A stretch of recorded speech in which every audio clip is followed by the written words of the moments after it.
What's good, YouTubers and YouTubettes? This is JBsports back again with another one. WBC heavyweight champion and Ring Magazine heavyweight champion and lineal heavyweight champion Tyson, the Gypsy King Fury,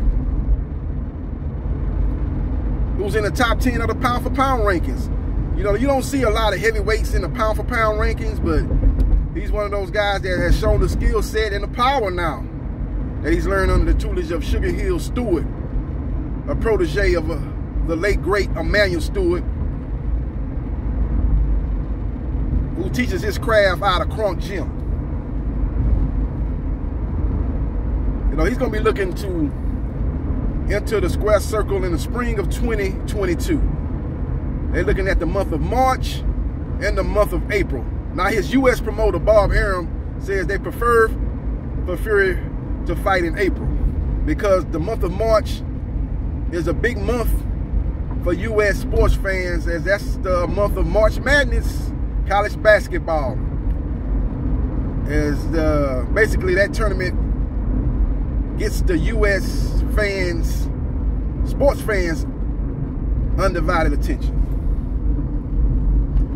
You know, you got the tournaments going on in each particular conference, and after that, they go straight into the big dance, the March Madness, as they have a 6-18 field, and they whittle it down to one champion, as it's a win-or-go-home type of format, man. It's very exciting. So he don't want to put Fury on, because if Fury's going to fight in the UK, that's another thing. They're going to want Fury's next fight to be in the UK.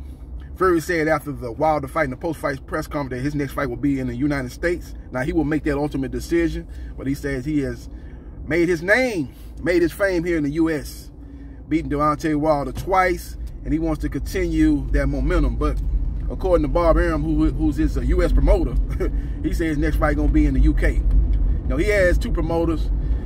You know, basically both of those guys do a co-promotion with Tyson Fury, but it seems to me that Bob Arum is pretty much taking the lead as pretty much the lead promoter, but he says he's the U.S. promoter, and then Frank Warren is the U.K. promoter. But when it's all said and done, to me, it's like Bob Arum is calling the shots, and he says the next fight will be in the U.K. And the opponents that they're looking at are WBC interim champion Dillian, the Can Man Whyte, and ranked number 3 in the WBC, ranked number 1 in the WBO. That's the title that's held by Alexander Usyk. That'll be another Englishman in Joyce. So those are the two opponents that Bob Arum mentioned. Mauricio Suleiman, who runs the WBC, said recently that Dillian Whyte will get the winner of Fury Wilder 3. Now, a couple of days ago, not even a couple of days ago, about a week ago, Dillian Whyte pulled out of the Otto Wallin fight.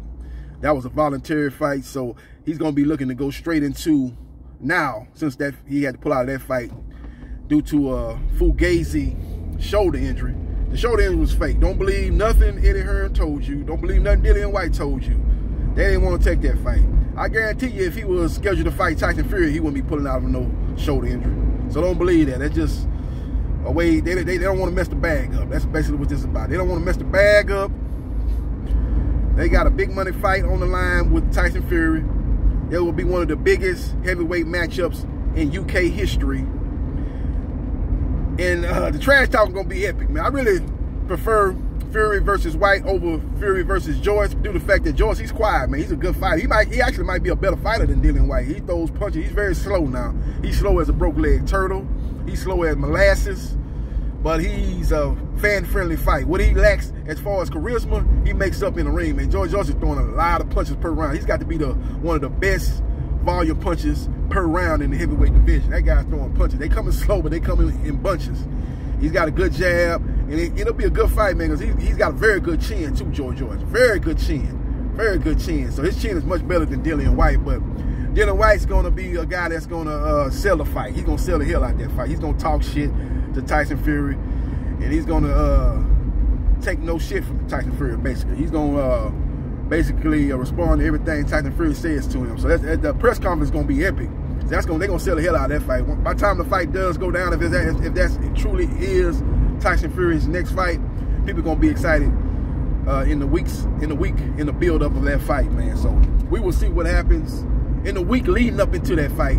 People gonna be excited, man. You know, they're gonna have the press conference, the final press conference. They're gonna have the weigh-in. You know, got to have security there, man, because them guys gonna be bumping their guns, man, and they're gonna definitely have to have security up in there, man. And them guys are gonna be looking to get into it, man. There's no love lost between Tyson Fury and Dillian Whyte, so I would prefer that matchup, man. And Fury is a guy that is a very good boxer. Now he's turned into a very good puncher, but Dillian Whyte has power. I'll probably say outside of Deontay Wilder, Deontay Wilder and probably Anthony Joshua, I would probably say that Dillian Whyte's probably the third hardest puncher in the heavyweight division. He's got a very good left hook to the body, very good left hook to the head, man. His signature point is the left hook. His jab has improved. He's a guy that can land right hands too. But his signature punch is the left hand. He's a very good puncher to the body with the left hook, man. Very good, very accurate with it too, man. He does a good job of digging to the body. And his jab has improved too, man. He's got a good right hand too, man. He's got power on both hands, Dillian Whyte. So it will be a very interesting fight. Now Dillian Whyte's got a very shaky chin. Basically, I ain't gonna say he got a suspect chin. You know, he's got a chandelier glass jaw. And that's gonna be a problem, you know, fighting the Fury that we've seen in the last 2 fights with Wilder. That's a guy that's sitting down on his punches, man. If he catches him with that right hand, he can sleep Dillian Whyte. But that would be a great matchup. Now they're looking at possibly Joyce. Bob Arum is looking for clarification from the WBC because he says that they haven't called Dillian Whyte as the mandatory as of yet. You know, Eddie Hearn doing these interviews and saying that Dillian Whyte is next for Tyson Fury, basically talking like it's a foregone conclusion. But according to Bob Arum, they're looking for clarification because they saying that, look, he's supposed to be fighting Otto Wallin. Even though it's a voluntary, he's supposed to be fighting Otto Wallin. He pulled out, like I said, with a fugazi shoulder injury, and that fight should be rescheduled. And then once he's taken care of that obligation, if he wins that fight, then it'll line up between Dillian Whyte and Tyson Fury. But in the meantime, Tyson Fury not going to sit on the sideline, so that will set the stage for Fury to fight Joyce. So that's why you're hearing Joyce's name in the mix as far as Tyson Fury's next fight. But I don't think the WBC is going to do that. The WBC basically said and clarified they just need to call the mandatory. They need to just call it. Dillian Whyte need to call the WBC and say that he wants to fight Tyson Fury, and they need to set the stage for that fight. You know, he need to tell the WBC. Now he's seeking legal action against the WBC. That's probably not helping his cause. But to clear all that up, all the WBC got to do is basically call for the mandatory.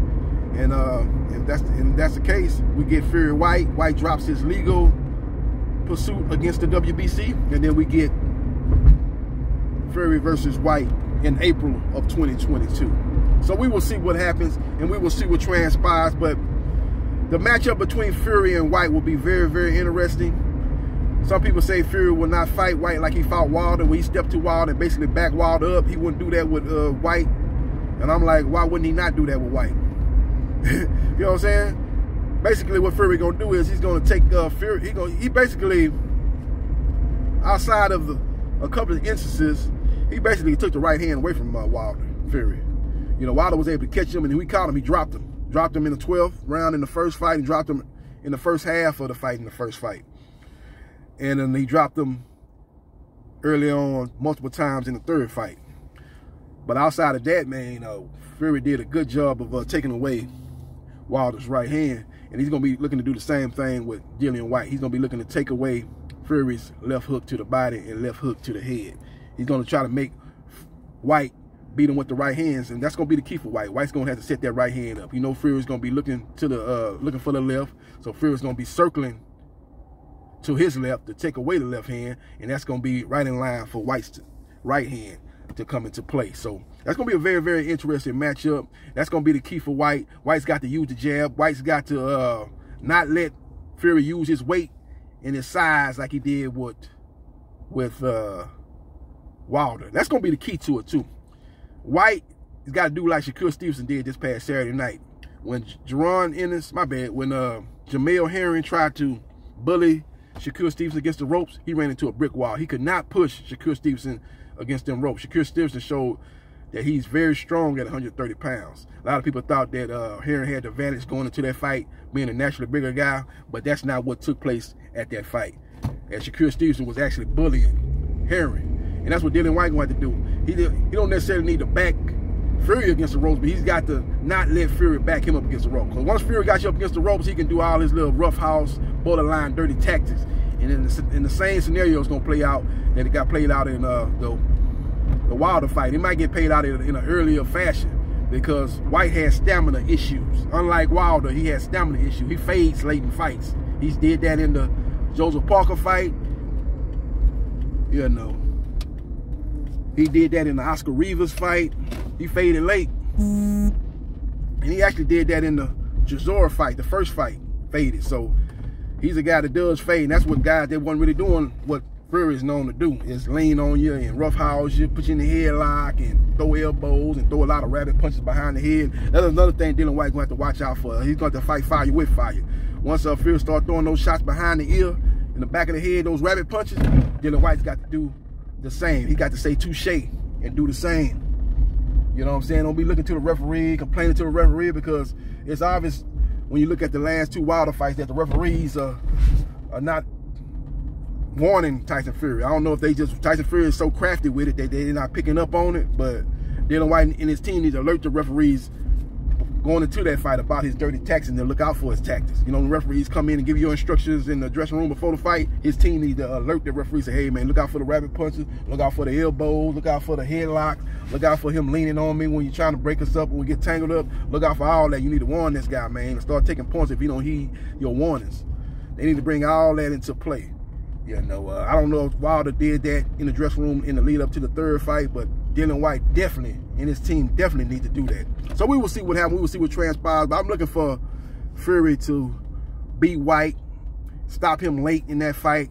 I think somewhere around about maybe round 9, I look for Fury to stop Whyte in a TKO and basically have his first title defense. He has never defended his title outside of the third Wilder fight. It'll be his second title defense, to be exact. And he'll be looking to defend his WBC title, and they'll set the stage for him to take on the winner of Alexander Usyk and Anthony Joshua. Now, if he fights Joyce, Joyce, like I say, he's going to put a lot of pressure on Fury. Fury going to be catching him with them right hands, but he's got a great chin. He probably got the best chin in the heavyweight division. He does. He seems like I ain't never seen him hurt or wobble. And he's been in there with Du Bois, who's a good puncher. He's been in there with some good guys. He was in there with Tackam, who has decent power. He hasn't been rocked or wobbled once. So he's a guy that has a very good chin. He's going to put a lot of pressure on Fury. When Fury likes to kind of relax at certain times and kind of do a little showboat and little, you know, show his defensive skills and lay on the ropes and be with the head movement and stuff and have both hands on the ropes and be doing a little head movement a la Muhammad Ali a little bit. You know, having his chin up, but he's got such great head movement. You can't touch him. Doing that type of stuff. He can't do that with Joyce. Joyce is a guy that's going to throw punches, man. He's going to keep throwing. He ain't finna stand there. He ain't finna stand there and get frustrated. He's going to throw punches. If you moving your head, he's going to throw punches to your body. He's a guy that's a workman-like type of fighter, a guy that throws a lot of punches, a very high output as far as punches go. So we will see what happens, and we will see what transpires. But it should be a very, very interesting matchup between Tyson Fury and Joyce. But I think the problem with Joyce is a guy that's defensive, not responsible. He's not responsible defensively, and I think that's going to be the difference in the fight. I see that fight actually going 12 rounds, and I see Tyson Fury winning a decision, but a competitive decision, because I just think the work rate of Joyce is going to give him problems, man, and the chin of Joyce is going to give him problems. As Fury is going to be able to hit him at will, but I think Fury is going to get to the point like, damn, I hit this dude with everything but the kitchen sink, and he ain't gone nowhere. So I got to look at this dude, and basically I'm going to have to know that I'm going 12 rounds. I think he's going to come to a point where he's going to realize that, and I think that's the point where Joyce is really going to put the pressure and really let his hands go like he's going to be doing throughout the fight and give Fury a lot of things to think about. So we will see what happens, and we will see what transpires. But let me know your thoughts about Tyson Fury next fight looking to take place in the UK in April against either Joyce or Dillian Whyte. My money is on Dillian Whyte, and that's hopefully that is the fight to get made next, man. That would be a great fight for UK boxing fans, and again, the trash talking would be epic. Let me know your thoughts about Fury versus Whyte. Let me know your thoughts about Fury versus Joyce. Which fight you prefer? And subscribe to JB Sports, the man, the myth, the legend, and I'll holler.